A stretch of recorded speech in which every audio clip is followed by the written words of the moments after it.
Assalamualaikum warahmatullahi wabarakatuh. Welcome back to my channel bersama gue Inka. Kali ini gue akan ngebahas sebuah film animasi Jepang yang terkenal banget. Ini ada ditayangin lagi layar lebarnya berjudul Stand By Me alias Doraemon 2.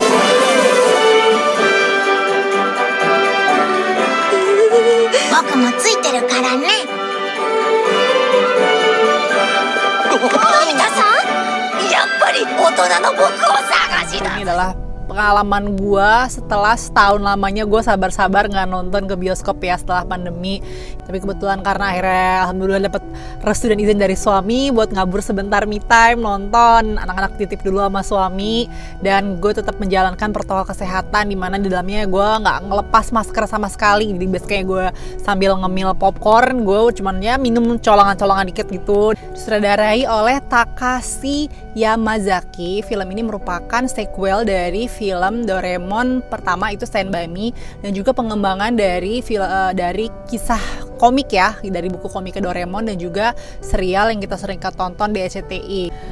Untuk karakter-karakternya tokohnya masih sama yang sebelumnya gitu ya, kayak Nobita, Doraemon, Suneo, Giant, dan Shizuka, dan orang tuanya pastinya. Tapi ada salah satu karakter lagi di sini, itu adalah neneknya Nobita gitu ya, yang sebenarnya kisahnya dia itu adalah seperti ya setup menuju ending dimana akhirnya Nobita yang kita kenal ceroboh, sangat orangnya cengeng, manja seperti itu, bisa menikahi seorang Shizuka yang sangat cantik, sempurna, dan idola dari kecil itu gitu. Oke, kita langsung masuk aja ke pros and cons-nya.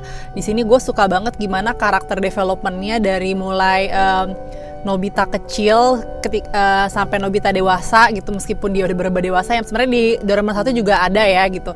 Teman kayak believable banget gitu, percaya meskipun dia sudah dewasa si Nobitanya, tapi ada sisi-sisi kebodohan dia juga gitu yang sangat natural gitu. Terus juga bahkan karakter Suneo, Giant gitu, yang mereka kan udah sering banget ngebully Nobita dari kecil gitu, sampai gede pun mereka tetap sahabatan, tapi memang gaya-gaya ceng-cengannya gitu lebih dewasa gitu, dan itu lucu itu apa, celutukan si Giant gitu, ngeceng-ngecengin si Nobita yang mau nikah. Dan film ini bener berhasil bikin gua ketawa dan nangis dalam jarak waktu tuh yang gak begitu jauh gitu. Jadi bener-bener ada lucunya, lu bener ketawa, bener-bener yang nangisnya tuh karena banyak gitu ya. Terutama gue dari sosok si karakter neneknya Nobita ini gitu ya, karena gue juga mungkin agak relate ya, gue kangen sama almarhum nenek gue gitu. Terus gue juga kangen sama almarhum nyokap yang beliau tuh dulu sempat bilang gitu, pengen banget ngelihat anak gue tumbuh besar gitu, pengen nganterin anak gue ke sekolah, tapi ternyata nyokap gue udah nggak ada dan nggak bisa ngeliat anak gue kayak gitu. Dan itu terwakilkan banget sama omongan-omongan si neneknya. Yang gue suka lagi juga di sini scoringnya ya, musiknya itu bagusnya tuh kayak apa ya, kayak niat banget gitu. Jadi ada beberapa part tuh yang kayak lagu-lagu orkestra yang kayak bahkan gue ngerasa kayak mirip sama film-film animasi Disney gitu, film-film Hollywood gitu. Gue emang bukan penggemar anime Jepang, cuman gue tahu ini scoring musiknya pun digarap dengan sempurna gitu. Untuk kualitas animasinya juga kayaknya lebih bagus lagi, lebih smooth lagi. Kalau untuk cons sih yang gue agak kurang paling itu aja gitu. Pas ini kan sebenarnya ceritanya tuh ada time travel banget ya, dibagi 4 timeline gitu, dari mulai yang Nobita yang zaman dia masih SD, Nobita umur 3 tahun, Nobita baru lahir, sama Nobita masa depan yang waktu dia nikah sama Shizuka gitu. Nah, tapi untuk timeline maju mundurnya sih jujur gue kalau nggak merhatiin banget tuh agak-agak bingung gitu. Dan memang ini kan konsisten tetap menggunakan alat-alat ajaib dari kantong Doraemon gitu. Gue ngerasanya sih sebenarnya ini film tuh bukan film buat anak, meskipun film untuk semua umur, cuman bukan buat anak-anak banget gitu, karena bakal ada beberapa part yang akan bikin bingung. Dan memang dia sudut pandang orang dewasa, orang yang mau nikah, yang sempat insecure, atau memang orang-orang yang dulu masa kecilnya pernah bahagia melewati nonton Doraemon di CTI gitu. Nggak cuma Doraemon 2 sih, dari Doraemon 1 aja gue nonton, anak gue suka nonton gitu ya, ada di aplikasi video. Cuman mereka suka cuman gara-gara lucu ya, ada Doraemon, lucu ya Nobita. Cuman nggak kan satu juga ceritanya juga cita-citaan banget kan, gimana si Nobita tuh dia suka banget sama Shizuka, dan dia pengen belajar, pengen pinter, karena dia pengen ngebanggain, pengen cari muka lah gitu sama Shizuka. Kalau best moment yang gue paling suka sih, memorable-nya ya pas lagi Nobita speech ya di pernikahan mereka gitu. Itu tuh meskipun terkenal klise, cuman gila sih, aduh bener-bener berhasil gue bikin gue gitu. Tentang kisah orang tuanya Nobita, kenapa ngasih gue, bahkan gue baru tahu namanya dia itu Nobita gitu kan, itu emang culun sih gitu. Kalau misalnya kayak orang Sunda tuh kayak gak kreatif, itu namanya kayak nama Tatang Sutatang atau Jaja Sudiaja, ini nama dia emang Nobita gitu.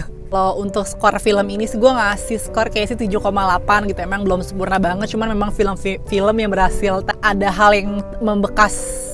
Kayak satu lagi pesan gue gitu kan, meskipun sekarang bioskop udah buka, cuman tadi tuh tergantung ya, gue nggak tahu apakah di tiap bioskop kebijakannya sama. Karena gue di XX1 itu anak kecil di bawah 12 tahun nggak boleh masuk, karena tadi ada bapak-bapak bawa 2 anaknya, yang mana anak SD gitulah gitu, nggak boleh masuk dong sama security-nya, memang karena peraturan seperti itu. Terus kayak agak-agak bete gitulah bapaknya. Kalau yang mau nonton ya silahkan, juga dengan protokol kesehatan, jangan sampai buka masker. Terus juga kalau bisa cari jam yang lagi nggak gitu rame. Terus kalau memang yang masih belum berani nggak masalah, jangan dipaksain. Kayaknya sih nggak lama lagi mungkin akan ada di aplikasi streaming juga ya. Kalau yang pertama tuh bisa nonton di video. Yang pasti selain tentang persahabatan, film ini juga banyak pesan moralnya juga gitu, kayak jangan takut untuk berkembang, untuk berubah jadi lebih baik gitu. Terus ya melihat kehidupan tuh dari segala macam sisi gitu. Kenapa orang tua ngomelin kita, kan juga pasti akan membangun karakter kita ke depannya agar lebih baik gitu. Ya buat teman-teman yang udah nonton Doraemon juga, gimana gitu tanggapannya, apakah juga mengalami banjir air mata kayak gue? Oke, silakan terus ya di kolom komentar. Jangan lupa like dan share video ini kalau kamu suka. Thank you for watching. See you on the next video. Bye bye.